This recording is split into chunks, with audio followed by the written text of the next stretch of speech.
كلا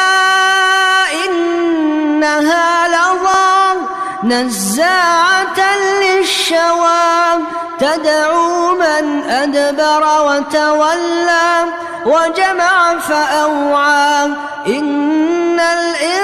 الإنسان خلق هلوعا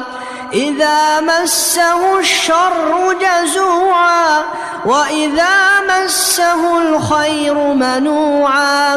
إلا المصلين الذين هم على صلاتهم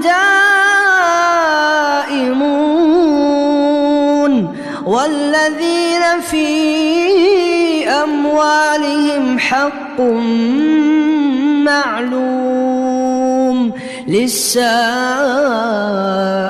والمحروم